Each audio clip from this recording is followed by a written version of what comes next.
The Accountant 2 had such a strong opening weekend. You're no stranger to being in big movies. What's been the highlight of seeing all the fan reactions so far? Because it's been a real crowd pleaser.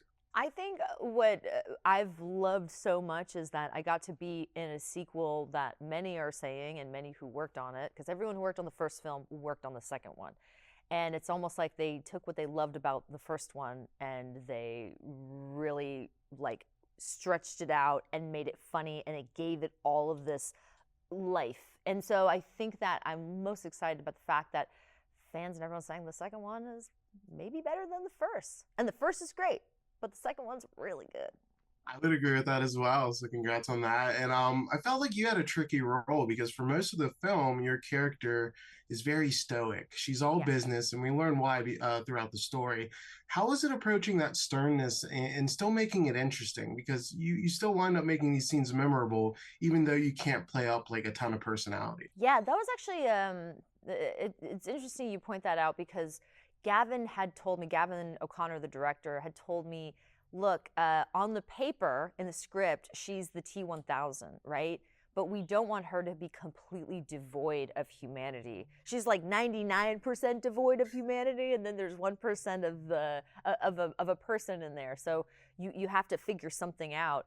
And we did a lot of backstory, which I normally don't do for movies. Like, when they say when they journal as the character, or Gavin would ask me, like, what does this character do on like a Saturday night? Does she have friends? Does she hang out? Turns out, no, she's definitely a loner.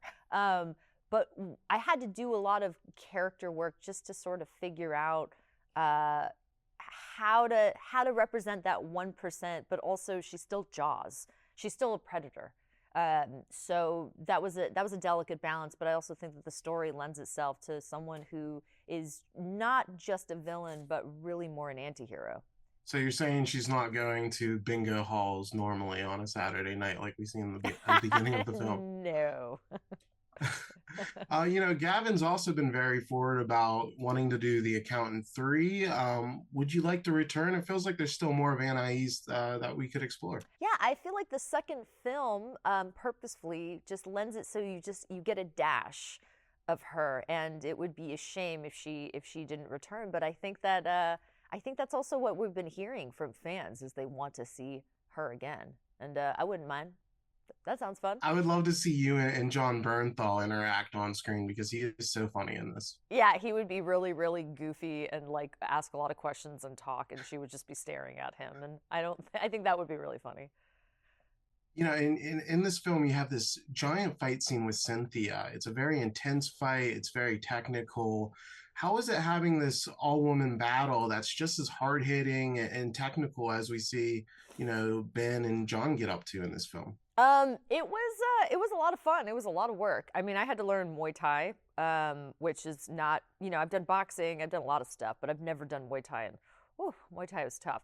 We thankfully had our fight scene at the end of production, so we had the duration of the film to rehearse over and over and over again that fight scene. And we had two amazing doubles and an incredible stunt department. And it's one of those things where you really have to get it right because if you don't, not only is it going to suck on camera, but also you could really hurt someone. I mean, if you don't do something, if you do an elbow and you do it too close to the face, people get their teeth knocked out. So thankfully I had a wonderful partner in Cynthia. We also just became friends outside of the movie, and it's always just so much nicer when you really love who you're working with. But yeah, I mean, she and I went through the ringer. It was intense.